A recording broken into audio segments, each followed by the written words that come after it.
how to prepare your songs for DJing.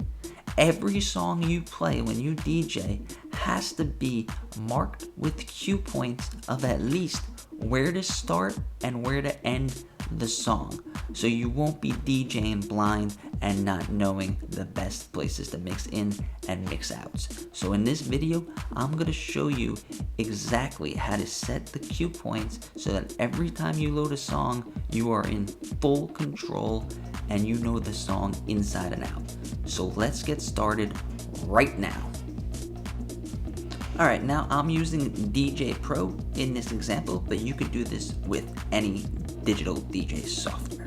So we're going to go over to our playlist. Now, I showed you guys in other videos how to make playlists. I'm going to leave links and cards to the creation of playlist videos, but this is how you organize every song in that playlist. So if you have a playlist, let's see, this is the one I usually play when I like to DJ. It's my shuffle playlist. This is 98 songs. It's a 5-hour playlist, so I can play 5 hours worth of music without repeating a song in this playlist.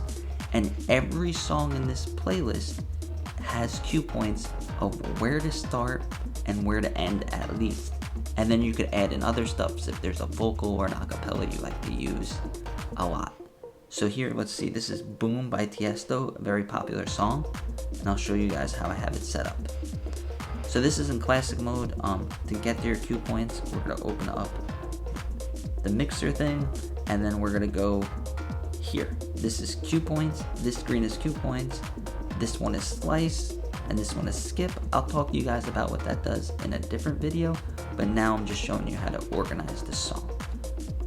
So the first cue point is going to be where you want to start the song. So with this one, it's right here. Right after the kind of like intro-y thing and where the song really starts. So one song on the other deck could end, and then you could blend this part of the song in. So that's the first playlist. And now to name the cue point, we're going to click over here and we're going to name it Start. So now when you look at your cue points, you see it says Start. And this is an EDM song, so the next one you're going to want to do is mark where the first drop is. So we named it Drop. I spelled it wrong, but whatever. And this is where the drop is. So you know that at this cue point, you could see it on the waveforms, and then you could see it with the color of the cue point. Now you know it's going to be a drop. So why would you want to know that? There's a lot of reasons why you want to know that. A very common mixing technique is called the drop swap. So you're going to have a song on this deck, and then it's going to build up, and then right before the drop, you just press play on the second song's drop. And then you're in a different song, and it's a very smooth, very easy mix.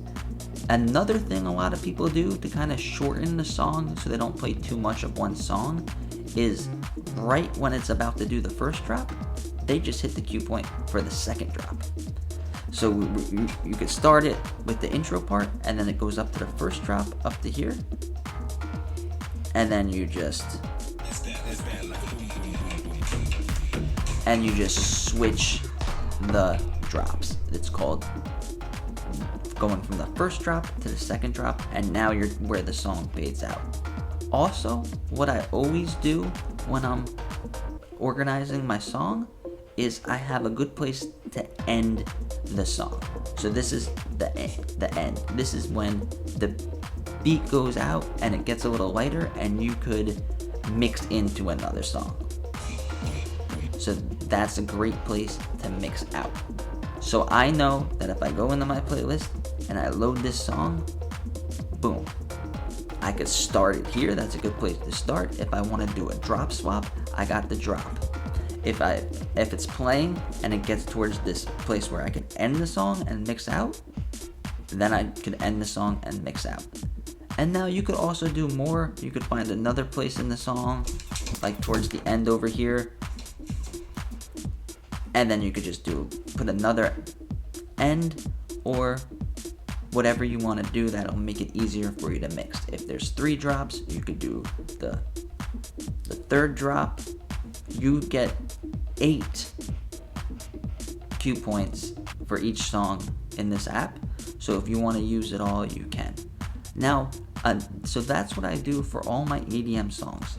So if I go through my EDM songs, I know where I'm gonna start, a good place to end, and the drops. So when you're discovering music, every time you discover a song and add it to a playlist, you're gonna put at least 2 cue points so you know where this good part of the song is to start and where a good part of the song is to end. So I'll show you an example of another song. This is Party Till You Die. I've played this song a lot. So let's just start over with this. So we're gonna do the beginning right here. And that's gonna be the start. I'm just gonna raise the BPM a lot so it's not copyrighted. Now we have the start. So you could start mixing that in when another song is ending, and then people know that part of the song and they get all excited and ready for the drop. And then now you could do it where the song actually starts the vocals, so you don't mix 2 songs vocals at the same time, because that's really annoying. So just play the song a little bit.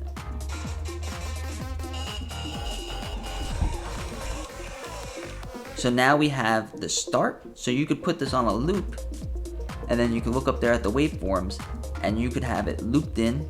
It's something on your looper, I guess.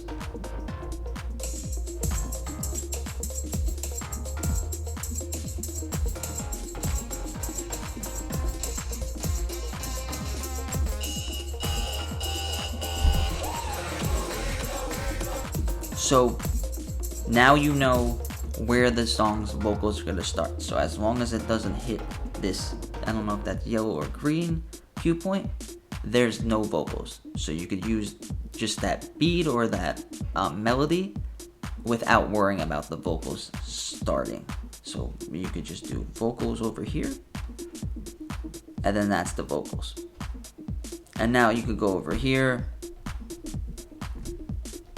This is going to be drop 1.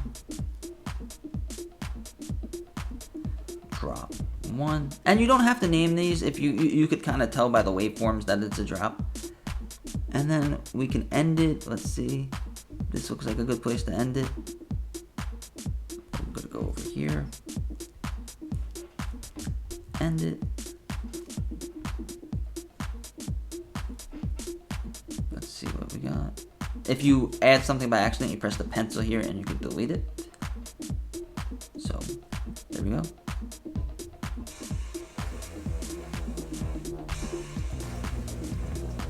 And you see that's kind of like a mix out part of the song. So now, we'll take our other song that we just did.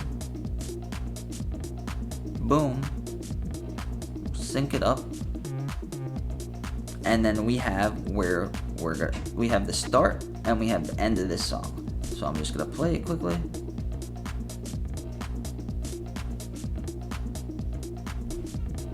And you could just simply press the start when you press the end and slide the crossfader over. So check it out.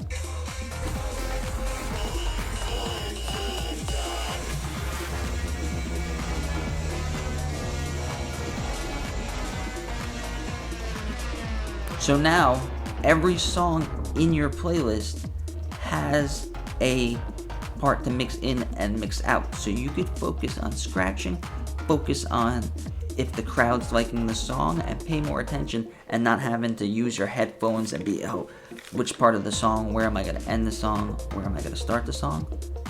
If you have this all planned out beforehand, you could really enjoy DJing much more, and it's not stressful, and you'll be in the zone DJing instead of focusing on looking for songs and stuff like that. Now I'm going to show you quickly what you could do with hip-hop songs.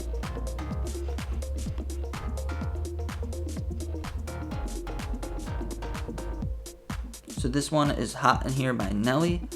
what you could do is in these songs there, find the popular line or something that you could use the scratch with, and then you have the cue point for, I think this is oh. So this is when he says oh. So there we go. So if you want, you could go start scratching.